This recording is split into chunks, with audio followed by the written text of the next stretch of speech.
Bismillahirrahmanirrahim. Assalamualaikum warahmatullahi wabarakatuh. Di sini saya akan menjelaskan tentang materi media dan pendekatan dalam pembelajaran. Yang pertama yaitu media. Menurut Gerlach dan Ellie, media dapat dipahami secara besar, yaitu manusia, materi, atau kejadian yang membangun kondisi yang membuat siswa mampu memperoleh pengetahuan, keterampilan, dan sikap.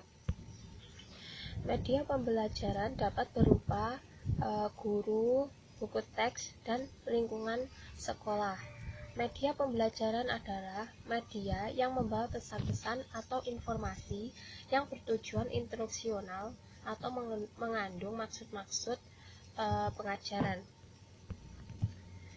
Media pembelajaran digunakan untuk menyampaikan isi materi pembelajaran kepada siswa. Media pembelajaran dalam bentuk fisik seperti buku cetak atau buku LKS, gambar, tape recorder, video, film, foto, gambar, dan lain sebagainya. Dari hal tersebut dapat kita simpulkan bahwa media adalah segala sesuatu yang dapat digunakan untuk menyalurkan pesan dari pengirim ke penerima. Dalam pembelajaran, pengirim berupa guru dan yang penerima adalah siswa. Dalam materi pembelajaran hiwayah, kita menggunakan media cetak berupa buku cetak bahasa Arab. Dan yang selanjutnya yaitu pendekatan. Pendekatan dapat diartikan sebagai titik tolak atau sudut pandang kita terhadap proses pembelajaran. Istilah pendekatan merujuk pada pandangan tentang terjadinya suatu proses yang sifatnya masih sangat umum. Roy Kellen mencatat bahwa terdapat dua pendekatan dalam pembelajaran, yaitu yang pertama pendekatan berpusat pada guru dan pendekatan yang berpusat pada siswa. Sedangkan menurut Sanjaya, pendekatan dapat diartikan sebagai titik tolak atau sudut pandang kita terhadap proses pembelajaran. Istilah pendekatan merujuk pada pandangan tentang terjadinya proses yang sifatnya masih sangat umum. Itu menurut Sanjaya. Berdasarkan kajian terhadap pendapat ini, maka pendekatan merupakan langkah awal pembentukan suatu ide dalam memandang suatu masalah atau objek kajian, yang akan menentukan arah pelaksanaan ide tersebut untuk menggambarkan perlakuan yang diterapkan terhadap masalah atau objek kajian yang akan ditangani. Sedangkan model-model pembelajaran yang mengaktifkan biasanya disusun berdasarkan berbagai prinsip atau teori belajar. Joyce dan Weil mempelajari model-model pembelajaran berdasarkan teori belajar yang dikelompokkan menjadi 4 model pembelajaran, yaitu yang pertama yaitu model interaksi sosial. Dalam model ini, siswa dituntut untuk aktif berinteraksi dengan lingkungan belajarnya. Dan yang kedua yaitu model pemrosesan informasi. Dalam model ini, siswa dituntut untuk aktif dalam memilih dan mengembangkan materi yang dipelajarinya. Dan yang ketiga yaitu model personal, yaitu siswa dituntut untuk mampu mengaktualisasikan dan mengeksplorasi kemampuannya dalam kegiatan pembelajaran.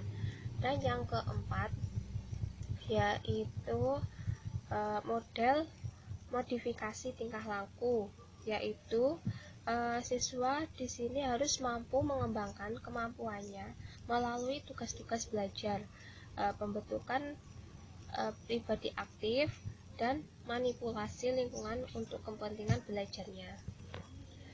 pendekatan dalam pembelajaran dapat ditinjau dari segi proses dan segi materi pembelajaran.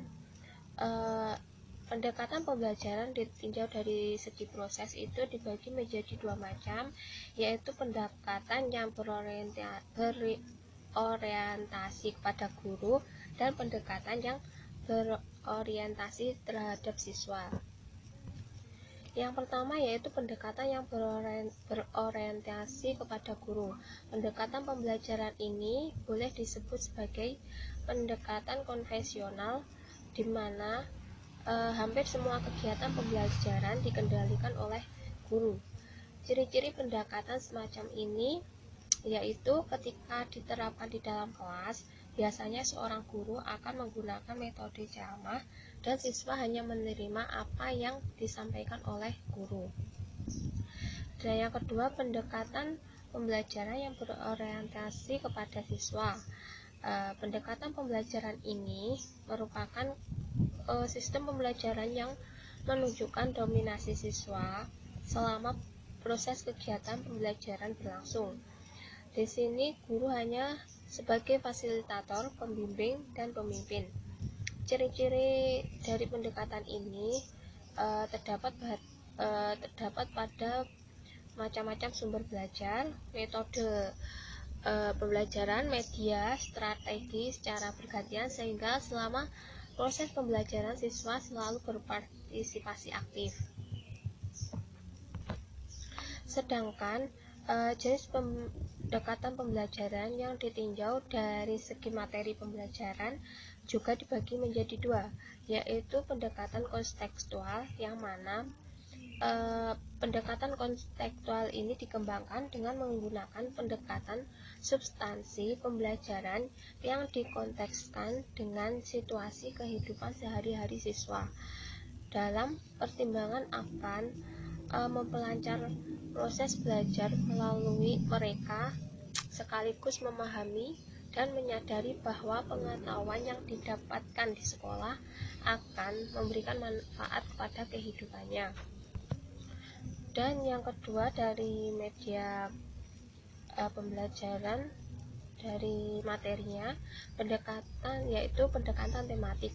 Pendekatan ini dilakukan sebagai proses pembelajaran, di mana materi yang akan dipelajari oleh peserta didik disampaikan dalam bentuk topik-topik dan tema yang dianggap relevan.